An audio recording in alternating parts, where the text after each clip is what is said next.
എല്ലാവർക്കും മിനീസ് കിച്ചണിലേക്ക് സ്വാഗതം. ഇന്ന് ഒരു ബീഫ് ബിരിയാണിയാണ് എല്ലാവർക്കും ഉണ്ടാക്കാൻ പറ്റുന്ന രീതിയിൽ ഒരു ബീഫ് ബിരിയാണി ഉണ്ടാക്കുന്നത്. നമുക്കത് കണ്ടിട്ട് വരാം. അതിനായിട്ട് ആദ്യമേ 1/2 കിലോ ബീഫ് കൊണ്ടാണ് ഉണ്ടാക്കുന്നത്. അതിനായിട്ട് 3 പച്ചമുളക്, 1 കഷ്ണം ഇഞ്ചി, 6 വെളുത്തുള്ളി, 4 സബോള അരിഞ്ഞ് വെച്ചിട്ടുണ്ട്. നമുക്ക് മിക്സിക്കകത്തിട്ട് ക്രഷ് ചെയ്തുകൊണ്ട് വരാം. ഇതിനായിട്ട് നമുക്ക് ബീഫ് എടുത്തിട്ടുണ്ട്. അതിനായിട്ട് 1/2 കിലോ ബീഫ് എടുത്തിട്ടുണ്ട്. നമ്മൾ അതിലേക്ക് 1/4 ടീസ്പൂൺ മഞ്ഞൾപ്പൊടി, 1 ടീസ്പൂൺ മുളക് പൊടി, 1.5 ടേബിൾ സ്പൂൺ മല്ലിപ്പൊടി, 1/4 ടീസ്പൂൺ ഗരം മസാലപ്പൊടി, 1 ടീസ്പൂൺ ബിരിയാണി മസാല, 1/2 ടീസ്പൂൺ കുരുമുളക് പൊടി.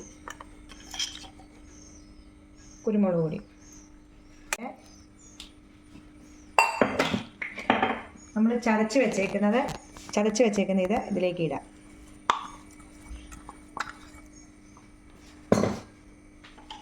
രണ്ട് ടേബിൾ സ്പൂൺ തൈര്, അധികം പുളിയില്ലാത്ത തൈര്.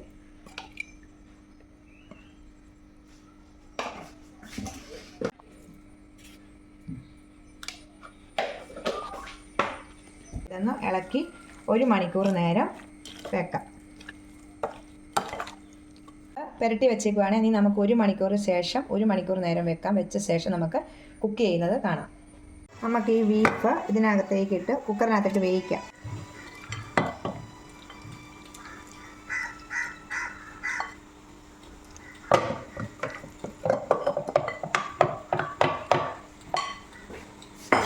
ഇതിലേക്ക് ഒരു മീഡിയം സൈസ് തക്കാളിയും കൂടി ഇട്ട് 4-5 വിസിൽ വരെ ഇട്ട് വേവിച്ച് എടുക്കാം. സമയം കൊണ്ട് നമുക്ക് ഈ സവോളയൊക്കെ ഒന്ന് ഫ്രൈ ചെയ്തെടുക്കാം. അതിലേക്ക് ഒരു പാൻ അടുപ്പ് വെച്ചിട്ടുണ്ട്. അതിലേക്ക് 5 ടേബിൾ സ്പൂൺ നെയ്യ് ഒഴിക്കാം.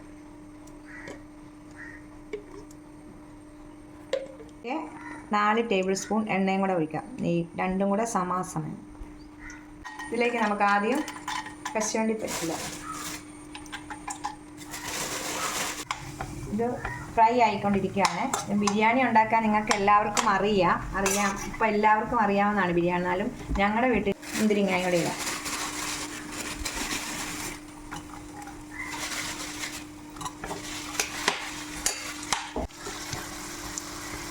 ഇതായിട്ടുണ്ട്. നമുക്കിത് കോരിയെടുക്കാം.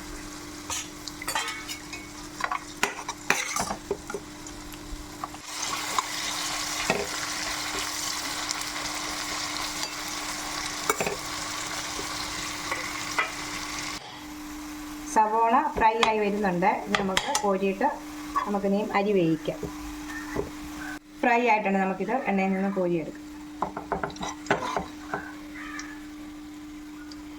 ചോറ് വേവിക്കാൻ വേണ്ടി വെള്ളം അടുപ്പ് വെച്ചിട്ടുണ്ട്. ഇതിലേക്ക് ഗ്രാമ്പൂ, ഏലക്ക, കറുവ എല്ലാം ഇതിനകത്തേക്ക് നമുക്ക് ഇടാം. വെള്ളം തിളയ്ക്കുമ്പോൾ നമുക്ക് അരി ഇടാം. ഇതിലേക്ക് സ്വല്പം നാരങ്ങാ നീര് ഒഴിക്കുക.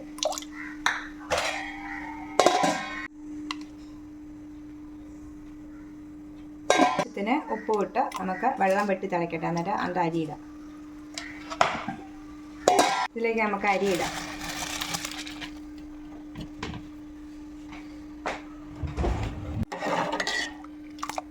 ഇതിനകത്തേക്ക് നമ്മൾ സബോള വഴത്തിയതിൻ്റെ കുറച്ച് പകുതി ഇതിനകത്തോട്ട് ഒഴിക്കുക. ഇത് വെച്ചേക്കുന്നതിനകത്തുനിന്ന് ഒരു 1/4 ഭാഗം എടുത്ത് ഇതിലേക്ക് ഇടാം. വേകാനുള്ളത്. എന്നിട്ട് നമുക്ക് മൂടി വെച്ച് വേവിക്കാം. 7 മിനിറ്റ് കൊണ്ട് ഇത് വേകും. നമുക്ക്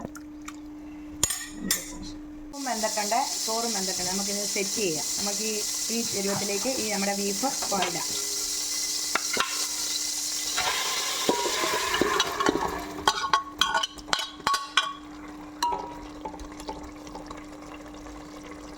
ഇതിലേക്ക് നമ്മൾ സബോള വഴറ്റിയ എണ്ണ, നെയ്യും എണ്ണയും കൊണ്ടുള്ള ബാക്കി ഈ ബീഫിൻ്റെ മുകളിലേക്ക് നമുക്ക് ഒഴിക്കും. ഇതിൽ ഈ ഗ്രേവി മൊത്തം പറ്റല്ലേ, കുറച്ചൊന്ന് കുറുകി കഴിയുമ്പോൾ നമുക്ക് ചോറ് വെച്ച് സെറ്റ് ചെയ്യാം. ഇതിൻ്റെ മുകളിലേക്ക് നമ്മൾ ഫ്രൈ ചെയ്ത് വെച്ചിരിക്കുന്ന സവോള ആദ്യം വരുന്നത് കുറച്ച് കുറച്ച് മല്ലിയില,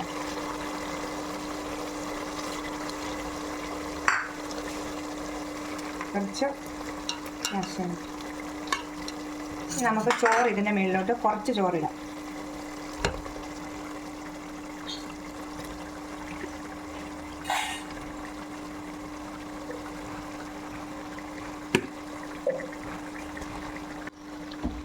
ഇതിൻ്റെ മേളിലേക്ക് കുറച്ച് സവോള ഇടും, കുറച്ച് മല്ലിയില,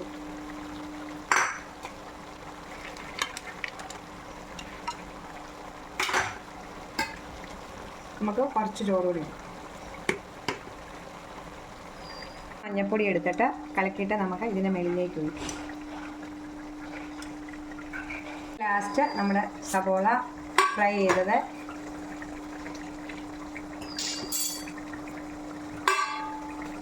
മല്ലിയില,